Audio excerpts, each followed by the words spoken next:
মৌলভীবাজারে চা শ্রমিকদের এলাকায় প্রায় ৫০% মানুষই বিশুদ্ধ পানি পায় না। বাধ্য হয়ে কুয়ার পানি পান করতে হয় তাদের। এতে পানিবাহিত নানা রোগে আক্রান্ত হচ্ছেন অনেকেই। সংশ্লিষ্টরা বলছেন, সংকট নিরসনে ১৫০ কোটি টাকার একটি প্রকল্পের প্রস্তাব মন্ত্রণালয়ে পাঠানো হয়েছে। শেখ সিরাজুল ইসলাম সিরাজের তথ্যচিত্র, ডেস্ক রিপোর্ট।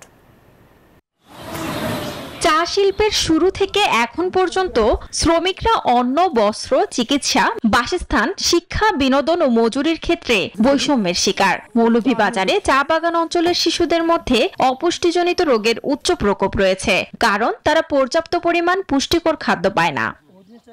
বান্ডেল থাকলে প্রতি সেনমানিতে টাকা বাঁচবে।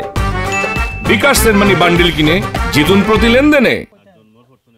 আবার চা শ্রমিকদের প্রায় ৫০% মানুষই বিশুদ্ধ পানি পায় না। এমন প্রেক্ষাপটে বাধ্য হয়েই কুয়ার পানি পান করেন তারা। এতে কলেরা, ডায়রিয়া সহ পানিবাহিত নানা রোগে আক্রান্ত হচ্ছেন অনেকে। খাওয়ার জন্য ব্যবহার করি, হাঁড়ি ডেক সবকিছু ধোয়ার জন্য ব্যবহার করি। যারা আমরা অন্য গরিব আছি তার জন্য একটা টিউবওয়েল দিতে কিংবা একটা ডিপকল দিলে তাই মানুষের উপকার হবে, পানি খাইব। এই পিছিয়ে পড়া জাতি আমরা এই বিশুদ্ধ পানি না পেয়ে কিন্তু আমরা অনেক সমস্যায় জর্জরিত আছি। মালিকদের যে করার কথা, প্রত্যেকটা চা শ্রমিকদের পানি ব্যবস্থা করে দেওয়ার কথা, কিন্তু তারা পর্যাপ্ত পরিমাণ কিন্তু ব্যবস্থা করে দিচ্ছেন। চিকিৎসকরা বলছেন, এভাবে চললে আগামী প্রজন্ম আরো ভয়াবহ স্বাস্থ্য ঝুঁকিতে পড়বে। শ্রমিকরা বা শ্রমিকের পরিবার পরিজন কুয়া অথবা ইন্দিরার পানি ব্যবহার করে, কিন্তু ওটা স্বাস্থ্যসম্মত নয়।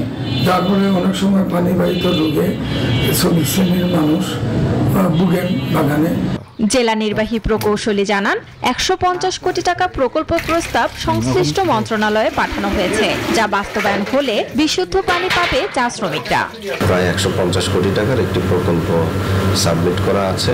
সেই প্রকল্পটি যদি পাস হয়ে যায়, তাহলে আমরা আশা করছি আমাদের মৌলভীবাজার জেলা সহ অন্যান্য এলাকার চা শ্রমিকরা নিরাপদ পানি সরবরাহ স্যানিটেশনের আওতায় চলে আসবে। পানির সংকট নিরসনে দ্রুত পদক্ষেপ নেবে সংশ্লিষ্টরা, এমন প্রত্যাশা চা শ্রমিকদের। শান্তা ইসলাম, ডেস্ক রিপোর্ট, নিউজ 24।